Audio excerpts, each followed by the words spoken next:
You already started. Okay. Okay.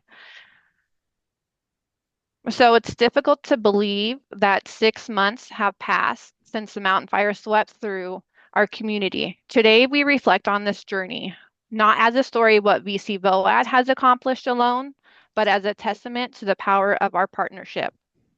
The truth is simple. VCVOAD Director Maria Mello, myself, Programs Manager Laura Krolikowski, and our executive members could never have managed the response and recovery efforts alone.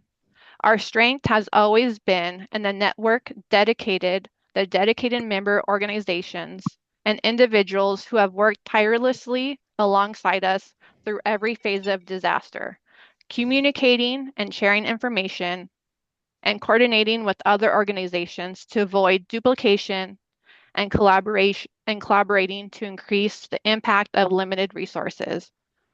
In the immediate aftermath, when fire was still burning and smoke lingered in the air, our partners were already mobilizing. Those early response efforts laid the foundation for the recovery work that followed. As we move forward, our commitment remains unwavering. The recovery journey is far from complete, but the partnership strengthened over these past 6 months give us confidence in what lies ahead. Together, we'll continue to address unmet needs, advocating for vulnerable populations, ensuring that no one is forgotten in the recovery process. Maria, can you move forward a few slides? Next slide, please. We would like to take a moment to express our profound gratitude to the Ventura County Office of Emergency Services for their exceptional work during the mountain fire. We simply could not do the work that we do without them. I am pleased to introduce Bonnie Luke, Senior Program Administrator with the Ventura County Office of Emergency Services, who will provide key insight about the mountain fire. Hi there, Laura. I'll just share my screen from this end to give you guys a brief overview of where we started with the mountain fire and where it's taken us to. So hopefully you guys can see that. Our mountain fire started on November 6th, 2024. It took over 2 weeks before it was sort of brought under control. And in the meantime, it burned nearly 20,000 acres within sort of the heartland of southern Ventura County.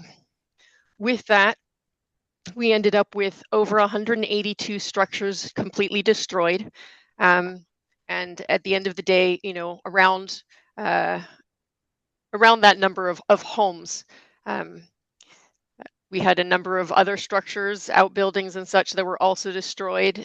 We jumped on doing our damage assessment as soon as we started to get a handle on the fire and sent out crews to facilitate getting those damage assessments verified and getting state and federal backing to see whether or not we would qualify for public and or individual assistance. Given the nature of the fire and the extent of it, we did qualify for what they call PA or public assistance, but we did not meet some of the thresholds necessary for FEMA's individual assistance programs. We did, however, qualify for our sort of state version of that, which is CDAA. Bonnie, your screen's not sharing. Sorry to interrupt. Uh-oh. Sorry. It's okay.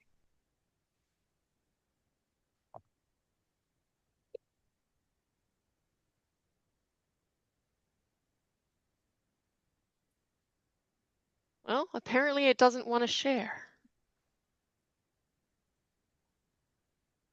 We can always share your slide decks after Bonnie. Yeah, I'll send you guys afterwards. Okay. Nothing that you guys haven't seen before, unfortunately, or perhaps it is fortunate.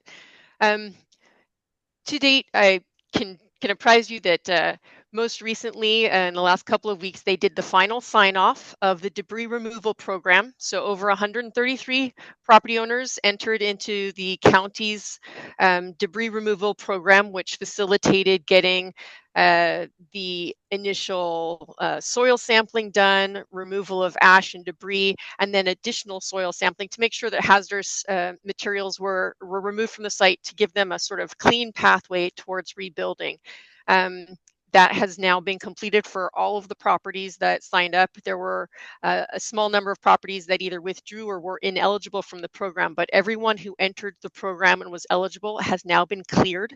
And so that kind of sets the stage for hopefully being able to go through a permitting process and rebuild and redevelop those sites.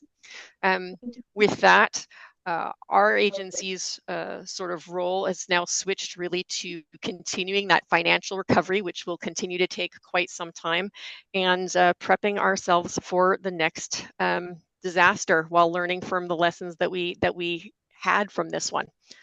And with that, I'll hand it back to you, Laura. Maria, will you go back to the slides, please?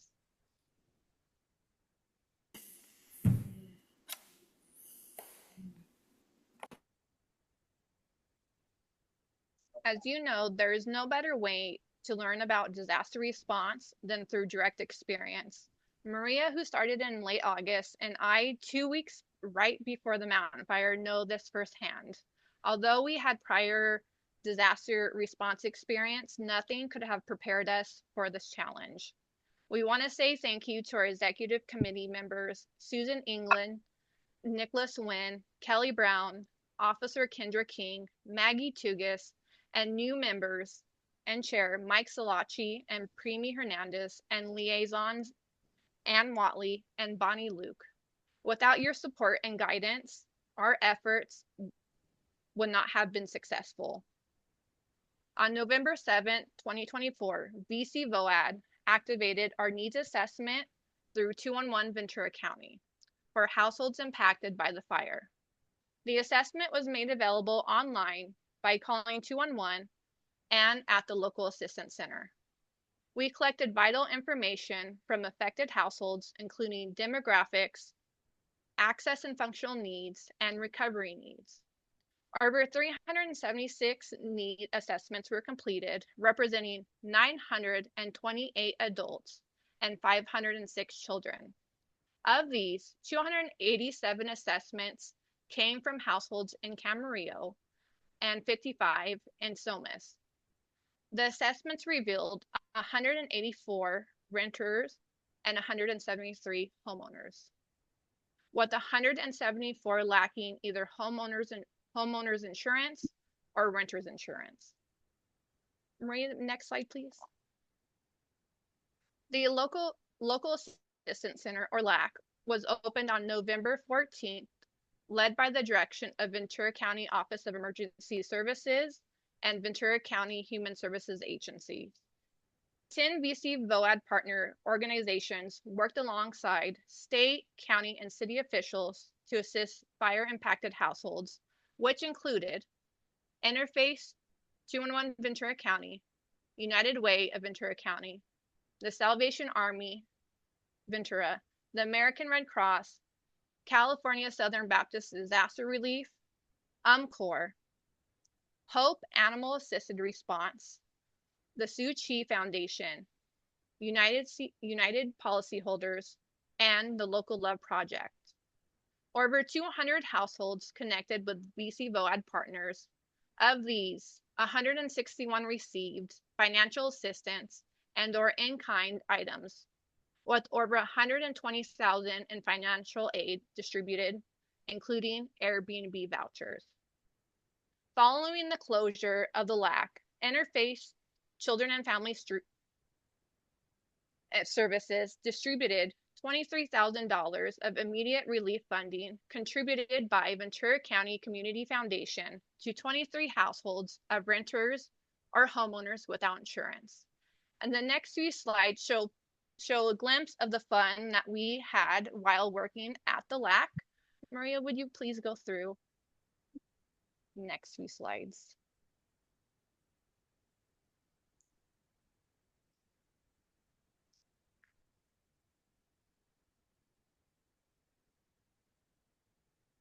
We understand that recovery does not happen overnight and it cannot be accomplished alone. It is my honor to introduce Ann Watley, the facilitator of the Ventura County Long-Term Disaster Recovery Group, which activated to provide immediate to mid-term recovery assistance to households with major damage or total destruction. This critical work is made possible through disaster funding raised by the Ventura County Community Foundation, allowing the group to deliver resources and support to those most affected by disaster. Ann Watley, your turn. Laura. So the long-term disaster recovery group kind of picks off from the great work that VOAD has done. And so in the mountain fire, that was in December, the VCVOAD executive committee met and reviewed the level of impact and decided that it was at the scale that was probably more than just a committee within VOAD, and that there were sufficient resources interested in providing support. So the long-term disaster recovery group was stood up, and the long-term disaster recovery group was initially created and as a collaborative after the Thomas fire, and it was the recommendation of the FEMA voluntary assistance liaison and Cal OES at the time to create this collaborative of community stakeholders to committed to work together towards the long-term recovery. So recognizing that this would be a multi-year effort to assist in the individuals that had these disaster-caused unmet needs. And then, as folks remember, the Woolsey fire happened a little over a year later. And so the long-term recovery group took on cases that were in Ventura County that were impacted by the Woolsey fire. We had disaster case managers working with them, and the headline for all of this is through that we were able to create processes for how we took in cases, handled them, what was the infrastructure that we wanted in terms of agreements around use of data, prioritization of funding, and so that was all retained, even though the long-term recovery group sunsetted in after 5 years after the Thomas fire. We were able to look at those and quickly reactivate in December of 2024 to see how can we apply some of these same things within the context of the mountain fire. So that was done, and we had our first full group meeting of the long-term disaster recovery group in January.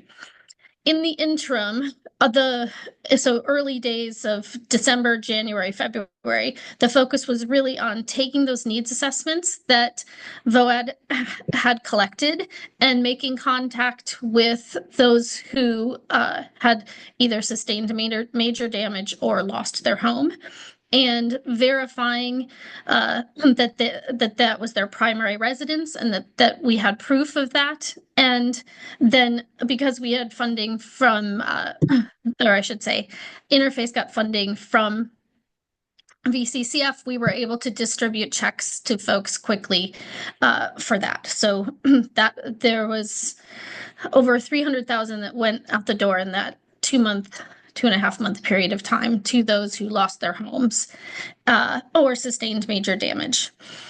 There were also so the long-term disaster recovery group is really about being the hub for the disaster recovery work. The work happens by the partners and within committees. So the core is really the disaster case managers, because those are the folks that are working one-on-one with the impacted households. And we were able to get on board and train. At one time we had 4 disaster case managers working with clients. And then simultaneously, we have the fundraising and donations committee. So that was the space for organizations that had had funding specifically dedicated to the mountain fire, and so that they could be communicating and hearing what were the unmet needs that the disaster case managers were reporting, and aligning how they would be able to allocate their dollars uh, towards those needs, but avoid duplication or confusion around, so that we prevent multiple funders funding the same thing. And I would say one of the great things about that, and I see Danny on the line here, was around California Strong and the Southeast Ventura YMCA. They also had funding, and we were able to work together and use the list of verified households collected from the needs assessment. And so they did not have to request that same information from impacted households again. So that was a real lesson that we've had from other fires around not having to continuously ask the victims to keep verifying their information. So it's a real value in terms of having this shared database. We were also able to establish regular communications with the impacted households and develop a trusted relationship with them, so that we have that contact information and we can push information out as it's made available. So, for example, when there was information on the streamlined process from the planning department on permitting, that was something that we pushed out. We had a committee on volunteers that United Way handles, and community wellness. So there are several organizations that have been offering mental health counseling. And so we want to make sure that those organizations are talking to each other. And so that has been happening over the last 4 or 5 months. And I think I'm handing it over to someone to talk about the future, correct? It's going to go back to me. Oh, okay. Yeah. Well, and I should say, in the last few weeks, I have accepted a full-time job, so I'm having to step back in my duties, and I want to make sure that it is clear that although I'm volunteering, that Carrie McGurn is leading the recovery effort, and I think she's talking next. But anyone who didn't get that far in the video, note it now. Thank you, Anne. Sure. Maria, will you go to the next slide? So the relief to recovery efforts of the past 6 months and our vision for the future would not be possible without our partners. The work that each of you do represents the best of what we can accomplish when we unite in the service to our community. We would like to welcome Jim Niss from Team Rubicon, who will share how he was able to help households get a step further into their recovery. Maria, can you go to the next slide? And then Jim, it's yours. All righty. Well, thank you. Hello, everybody. Next slide, please. So the initial contact I had was through the long-term recovery group through Anne. And she reached out to us to see if we were interested in helping any of the folks in Camarillo in the area. And so, at least from my perspective, what I saw is that through 211, there was a process that people could call in and say, I need help, different stuff. Anything that had tree in it seemed to come my way. So the initial thing is I went out and made a survey, took photos just to see if we actually had work in there, and obviously we did. So we started with a total, we started with 18 homes. About 4 of them fell off because they didn't return calls. They couldn't make contact with them. Overall, so we were there for 2 weeks, and overall we dealt with 25 or 27 parcels at various levels of cleaning up. We served 80. My gosh, I'm dyslexic today. We served 58 individuals. Over that 2-week period, we had 60 gray shirts respond to the event. Gray shirts are the Team Rubicon members. We had folks as far away as Arizona, Northern California come in and support this event. 345 work hours was our total that were performed, and we removed over 1,300 cubic yards of material. And that was either cut and left in place, or if dumpsters were provided by the homeowner, we filled those dumpsters. A couple times we actually had to have the dumpsters emptied and replaced because there was so much material on the property. Big shout out to Patrick Maynard with the OES. He got us the billeting in the old fire department headquarters building. They've taken over the bottom floor through a bit of wangling. We were able to get that upper floor, and thanks for everybody that helped with that. I just got some pictures just kind of showing what we did. Next slide, please. So this is kind of what we're coming up against. Just homes, properties just been trashed. These are typically what we came across on the properties to remove the debris, including a lot, like you can see in that upper left photo, those pine trees, they were brought down as well. Next photo. So we run this thing just like a typical operation. Being a military-based group, we're totally locked in with ICS, Incident Command System. So when we work with fire, any public safety agencies, we're all on the same page. So on the top left, we have our daily briefing. It was interesting. We're in this office building and the cubicles were still in place. So those were like little campsites for all of our members to spend the night. So at least they had some bit of privacy there. The upper right, there was one of our new gray shirts getting in some cutting time, cleaning material, throwing stuff in binders, or excuse me, in the dumpsters. On the bottom right there, that is a homeowner off of Old Coach, and they lost everything, and that was the crew that was out there cutting the material on their property. Next.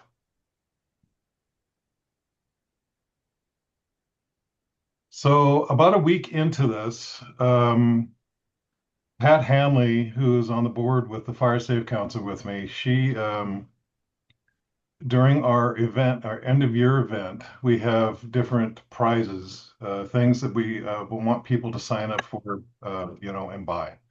Well, she signed up for this dinner with the fire department and nobody else signed up, so she got it. So I reached out to the captain that I knew when I worked for the fire department and said, hey, instead of doing that, how about if we came up and had dinner at your station? He says, that sounds great. So he pulled the engine out. They got the bay ready. We brought all the tables, the food, the whole kit and caboodle, if you will, and had dinner inside their bay. You see the engines pulled out there, all the really cool food.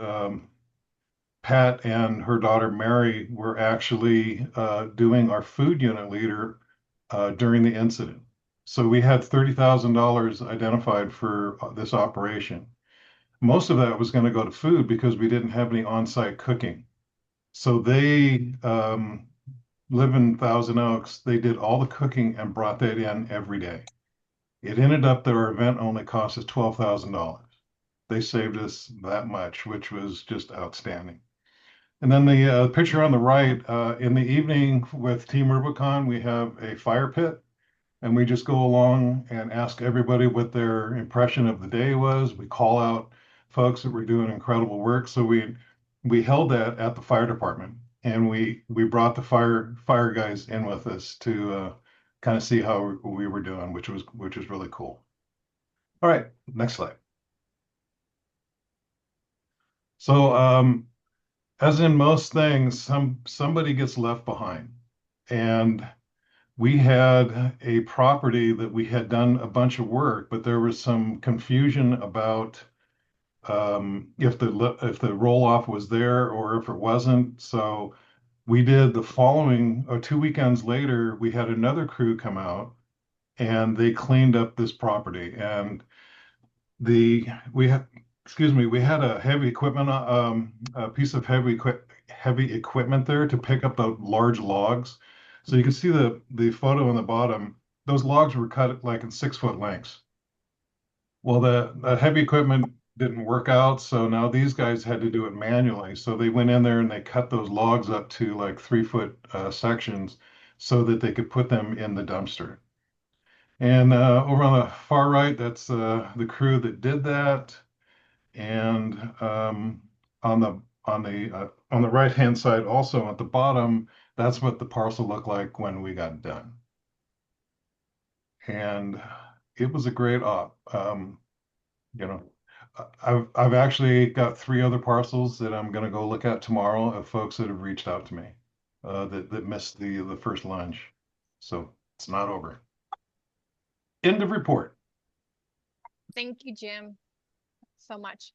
Now we would like to turn it over to Danny Hutchinson, representing Southeast YMCA, who helped with not only the first relief efforts and now into the recovery efforts. Danny Hutchinson, the floor is yours.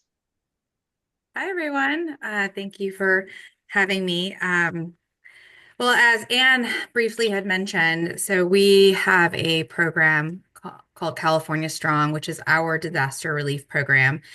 And we've had that since 2018 when the Woolsey fire hit. And we partnered with the Ventura County Community Foundation.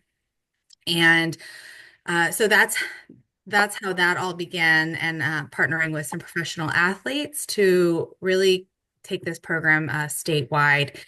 And so when the mountain fire hit back in November, what was so great about the relationship with Ventura County Community Foundation is we were introduced to VOAD.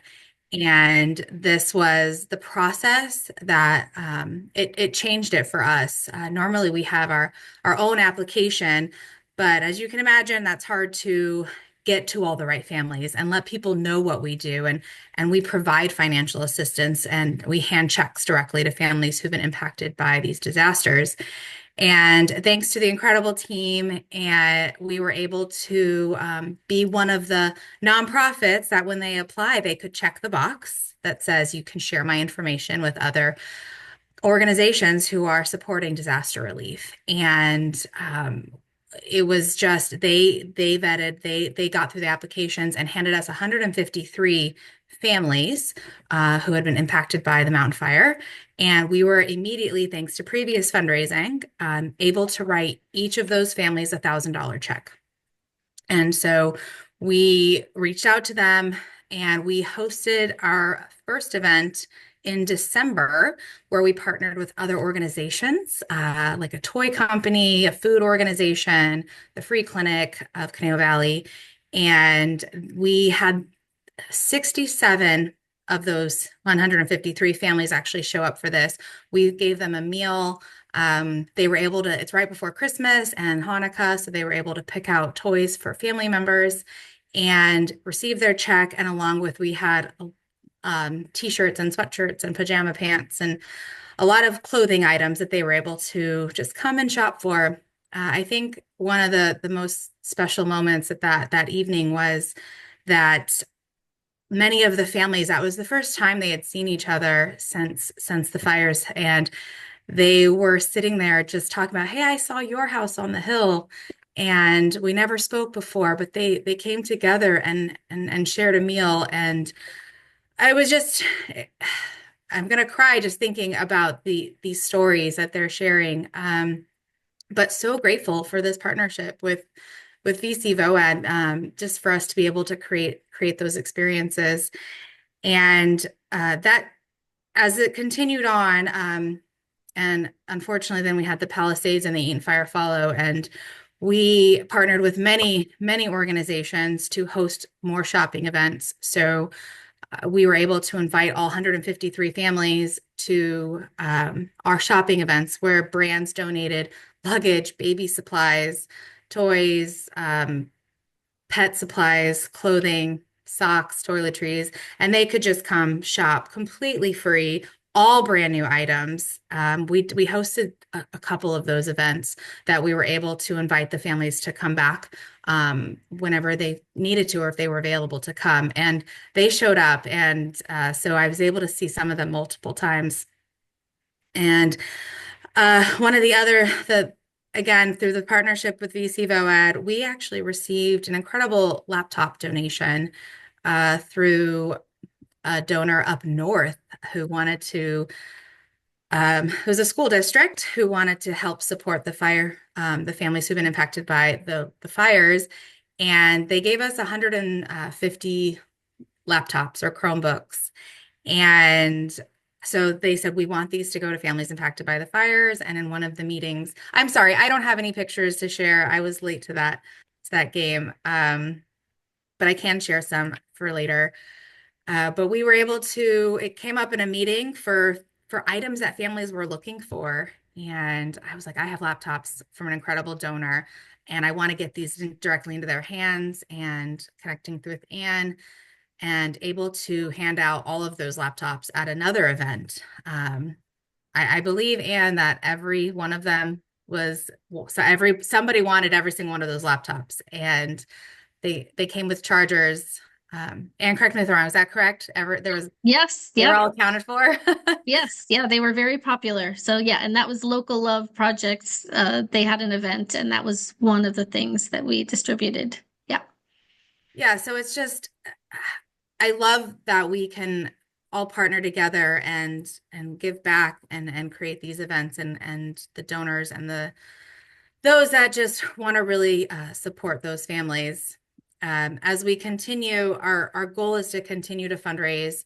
I would love to give back a second distribution, a second event. So we're looking to more fundraising events. We're looking to just really do something else as we come into the next project and what we're looking to support. We're actually reaching back out to all of our donors and thanking them, and we're giving them a recap of all that's happened and what, because of their generosity, we've been able to do. And again, through this partnership and with VCVOAD, I'm so grateful. So thank you.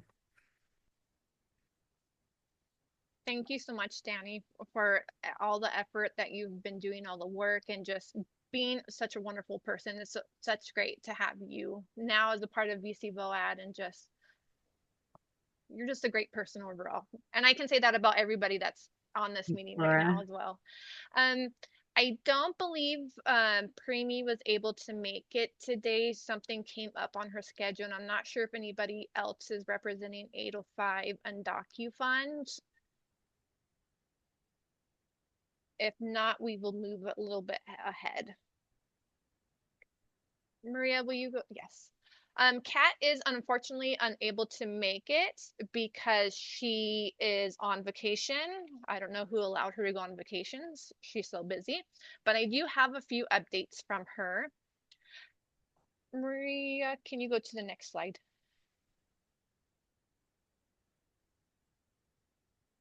So, starting in late November, right around the closure of the local assistance center, the Local Love Project created a pop-up resource shop where they were able to help vulnerable impacted households.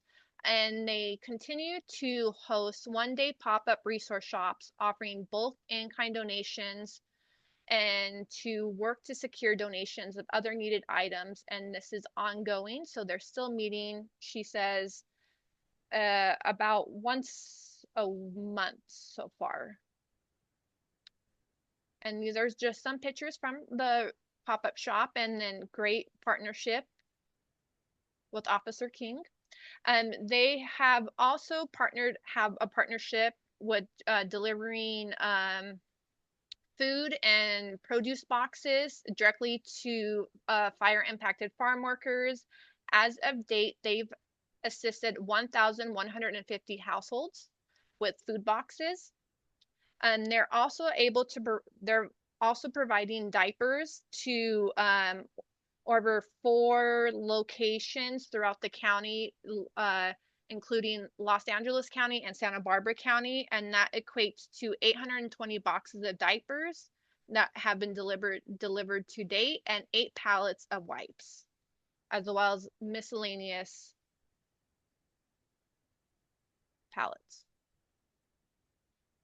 Maria, could you go? And these are all from Kat's Facebook page, from the local love We're not project. seeing any photos. Oh. Are the slides on there? No, I'm not seeing slides. Okay. Oh, I was seeing them.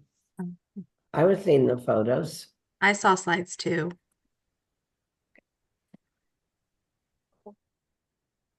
We will restart and hope. Can you see him now, Anne? I can, thanks. Okay. Maria, will you go back to the previous one? To the next one, sorry. Essential tools. So the Local Love Project was able to partner with Builders First Source and received a donation of $15,000 in tools for workers in the construction industry. So that went to households who have loss of income due to the mountain fire. They lost tools and they were able to get essential tools replaced, and hopefully have some stability moving forward with income wise. Next page. And then the mountain fire rebuild workshops. The Local Love Project, in partnership with key local organization, is hosting a series of 4 to 5 wildfire rebuild workshops to support homeowners impacted by wildfires in Ventura County and Los Angeles. These workshops are designed to help residents better understand and navigate the often overwhelming process of rebuilding after disaster. These workshops provide much needed clarity by connecting homeowners with subject matters experts in areas critical to disaster recovery and resilience rebuilding. Topics include understanding insurance claims, permitting, planning requirements, building codes, fire-resistant construction techniques, agricultural planning, and the use of safe and durable building materials. The sessions will also cover home hardening strategies to better prepare rebuilt homes for future wildfires. The next workshop is scheduled for June and it will be announced. So far, they have had 2 successful wildfire rebuild shops, and they have had over 95 attendees per workshop. Next slide, Maria. And now we will turn it over to Ben Letourneau from United States Policyholders, who will talk about the workshops they have been holding as well. Hello, good afternoon. Thank you, Laura. My name is Ben. I'm a coordinator here at United Policyholders.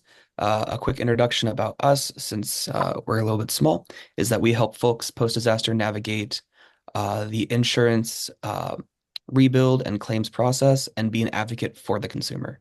Next slide, please. So, like it was said earlier in the meeting, we had been there since the beginning. We spent 10 days at the local assistance center with 4 awesome volunteers.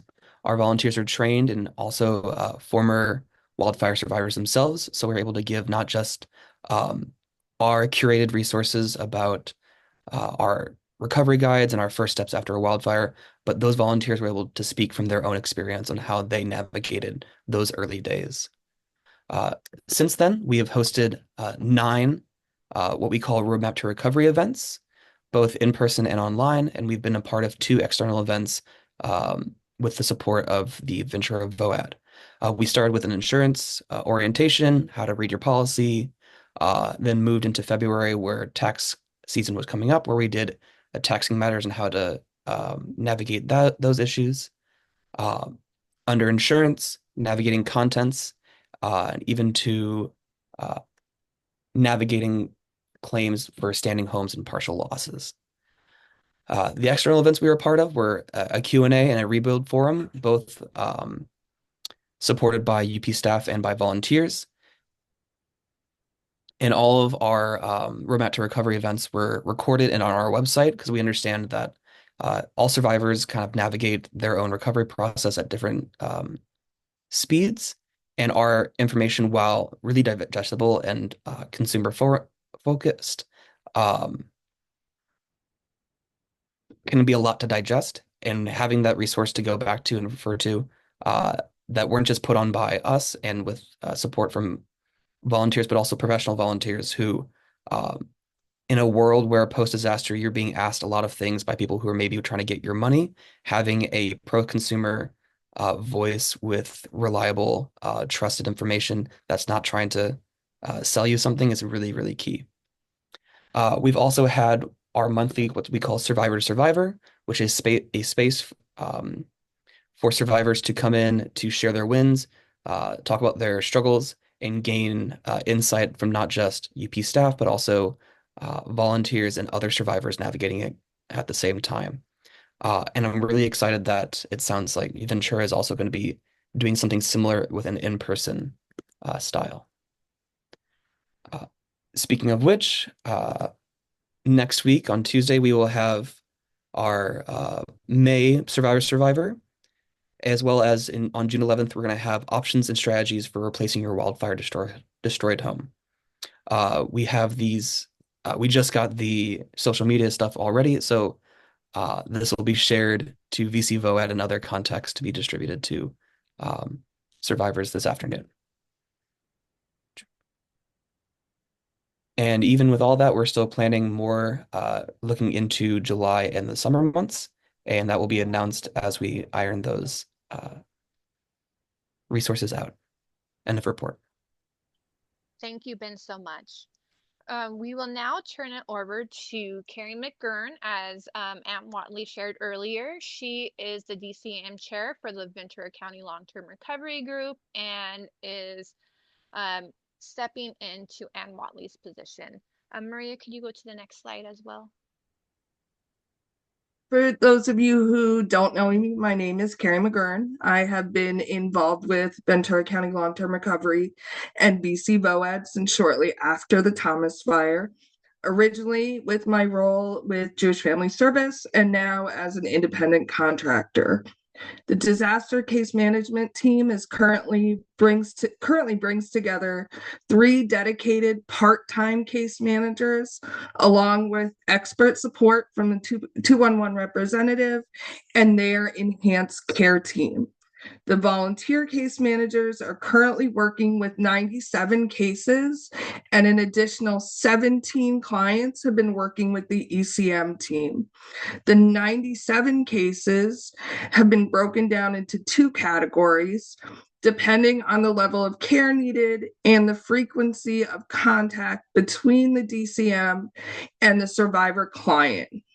51 of the cases are in the assessing and planning category, and we're actively and regularly working with those clients. Case managers have been able to facilitate both short and long-term housing solutions, assessing the need for gap rental assistance, and we're currently working with those clients to develop individual recovery plans. And we'll use those recovery plans to help our clients determine realistic goals for recovery and then map out the steps and changes that they can make to achieve those goals. We are also lucky enough, again, to be working with the building navigator to allow our rebuild clients to ask questions directly. The remaining 46 cases have been designated as monitoring.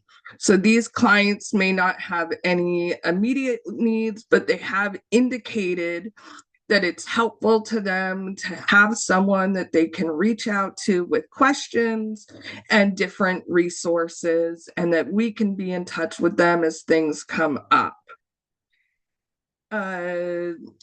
and this broader, having both categories of the clients allows us, the DCMs, to see any emerging or overlapping needs of the group as a whole. And a large number of those clients have requested help with both insurance and legal advocacy. And at the suggestion of United Policies holders, we've been putting together lists for the survivors with their individual insurance coverage or policyholders. And then we will create self-led groups so that each of the providers can email amongst themselves different things that they're seeing and kind of lead those discussions. And Stephanie will discuss the ECM program and the benefit that it allows those clients. What VCVOAD and the fact that what had been done with the LTRG in the past has really allowed for the work of the case managers to ramp up much more quickly and efficiently, and allowing the delivery for services to our clients. And as was talked about before, the direct assistance dollars totaling over $200,000 raised by VCCF has gone out directly to clients. We've also been able to help with gap rental assistance from United Way, Salvation Army providing rental assistance, Catholic Charities has been able to fulfill some tool requests that were clients such as contractors and where they lost their tools, and having those back has really helped them in their recovery and being able to get back to work more quickly.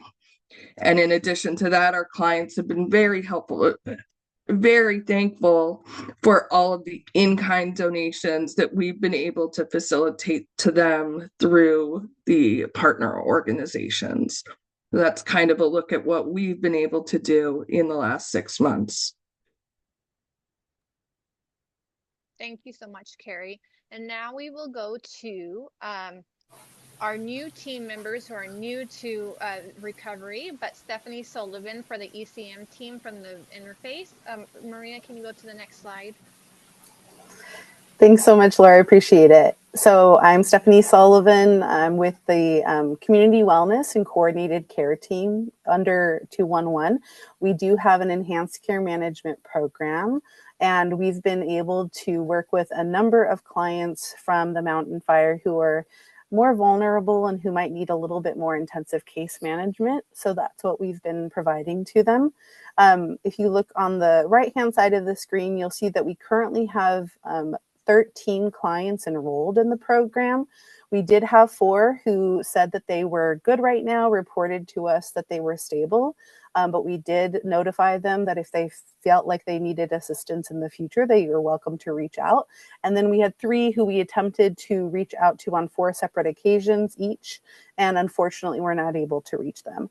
So we are working very closely with those 13 who are enrolled, and so far we've submitted over $10,000 in funding requests on behalf of clients that are needs related to the mountain fire so that we can continue to support them.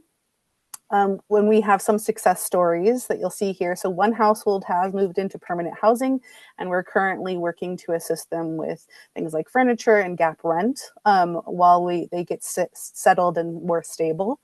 And then we also have one of our case managers, Luis, who was able to assist a client with a mattress purchase, and he was able to negotiate a reduced price from $2,300 to $949. So we're really glad that we're able to save some money, but also support our clients with the needs that they have. Same thing with Michelle. She's working with a client who is currently working very diligently to secure additional income, and she's working with him on that. But in the meantime, he doesn't have a place to stay, so he is staying in a motel, and we're able to, she was able to negotiate with the motel to have a reduced nightly rate from $107 to $80. So that's a savings of about $800 a month. So we're working very closely with these folks to make sure that they have the support that they need, advocating for them, working with them on things like permanent housing is definitely the number one goal if they're in need, as well as employment opportunities if that's something that they're working towards, potentially long-term disability if that's a need that they have, and many other things that they identify and tell our case managers that they are in need of. So we're grateful that we're able to work closely with them, and hopefully they will all be in much better positions very soon. Thank you much. Thank you so much, Stephanie. And just a round of applause to everyone all the groups and organizations who have helped in recovery, those who were presented today and those who have not. Just a round of applause to everyone. So, yay. Maria, will you go to the next slide?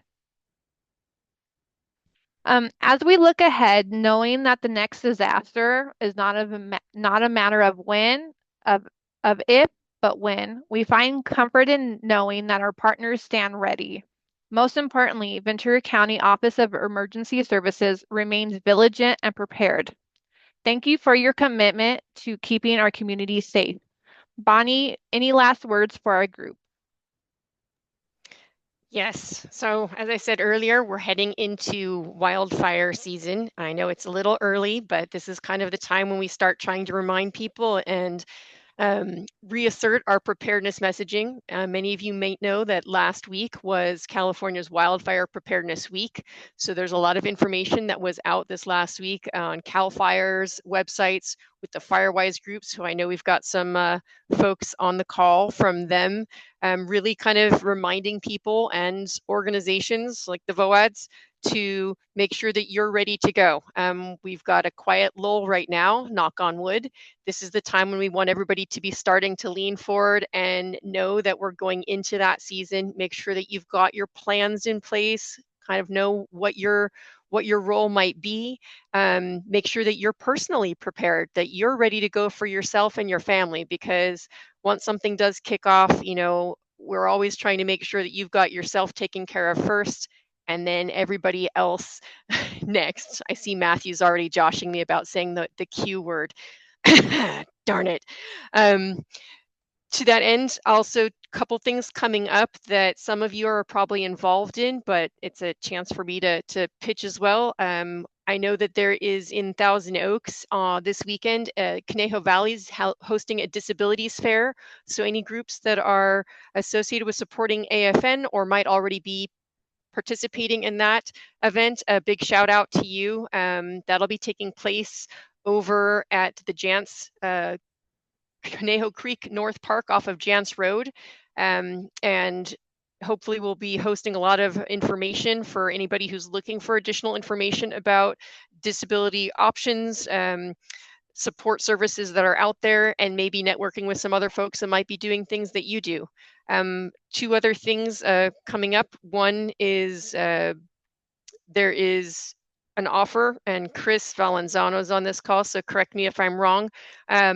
Cal OES just put out an email the other day that I forwarded to Maria and Laura about a resiliency workshops that they're hosting over the next month and a half that are really directed towards CBOs and other nonprofit groups. So if there is a VOAD amongst us who is looking to try to get some additional help for your own organization's resilience plan in your workplace, definitely check that out. I encourage everybody to kind of get those plans in place now. Think about those things before we do start our busy season. And one other pitch from us over here at Ventura OES is I'll be doing a presentation out in the Oakview area this evening for a preparedness event that was requested by a local homeowners association trying to do their FireWise commitment. We are also looking at, in the next couple of months, rolling out some additional preparedness talks to some of our unincorporated areas. Dates to be determined, but our PIO is working on organizing some of that. So just a heads up that we are going to be trying to do some more outreach from our side on the preparedness end in the coming months, and stay tuned. And if you have any questions or need to network with anyone, hit me up and I'll try and tie you in. Thanks. Thank you, Bonnie, once again. Marie, will you jump ahead a couple slides, please? One more. Yes. And now we will turn it back over to Carrie, who will give us a look at what the future is in store for recovery. So looking ahead, the disaster case managers, we've made a commitment to our clients to kind of work with them through the remainder of 2025. And in leaving, and we kind of, the long-term recovery group looked at its structure and where the bulk of the work was happening. And the steering committee voted and made the decision that we will kind of fold back within VOAD and work the remainder of the year as a recovery committee under VOAD. And the structure and delivery of services to our clients will remain the same. It will just allow us to streamline the process of that happening. Our monthly meetings will still happen. All of the partners are still involved. Another big change that has happened within the disaster case managers, who thus far have all been working as volunteers, we are currently working with UMCOR to put in place a full-time paid case manager, which will allow them to devote so much more time to the cases. And we're really hoping that we will be able to work with our higher tier and higher needs clients in getting them through the early stages of rebuild and early permitting. And we're currently working on really drilling down on those recovery plans, identifying those higher needs clients, and then kind of looking to target any additional funding that may come in towards those clients, both in the way of direct assistance and early permitting costs within the county. So that's kind of what we're hoping to do in the next 6 months. And we feel that there will probably be about 55 households that really fit within those higher need categories. Oh. Thank you so much, Carrie, for all the work that you've been doing from the beginning. And now we want to turn it over to our Director of Ventura County VOAD, Maria Mello, who will speak on the future of our organization. Maria?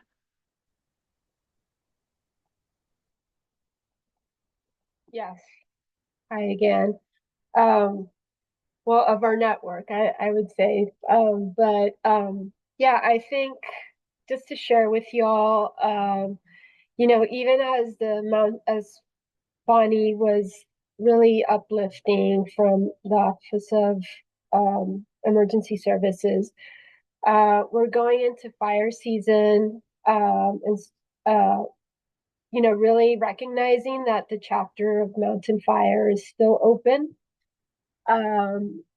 As the work continues on Mountain Fire, we're just so fortunate that there are so many organizations. I think as a community, we're fortunate that there's so many nonprofits and government agencies that are committed to the recovery process when disaster hits our region, but that are also committed to preparing for the next one. So as we sort of knock on wood, as we go into the next season, I just hope that all of these presentations were helpful for you to really see the process from the beginning, from sort of the stand-up of the VCVOAD work to the transition to long-term recovery, and then to preparing for the next one. So just wanted to uplift that we're going into this fire season, with our new disaster response plan, our operational response plan that I hope will, come in handy, and we'll aim to share with you all in June, so that you all can see it. We'll be providing a training on the disaster response plan so that we all know what VCVOAD as a network can do and how it would operate if there were to be another event in the next few months. And then just sharing with you all that, if it does come up, we're we're ready and prepared to stand up again as usual, in partnership with all of you on this call. So I'll just finalize with a call to action as is traditional. Just wanted to invite, if there's any organization here that hasn't joined our network, really to join the network. We were committed to providing more trainings in the next 6 months on working with AFN communities. We're also committed to working with nonprofit organizations in the region that will do preparedness outreach in a few months. And then we also have a cohort training series that is coming up in the summer. So hopefully with a strong VOAD network, but more importantly with such strong nonprofits that work in our region every day.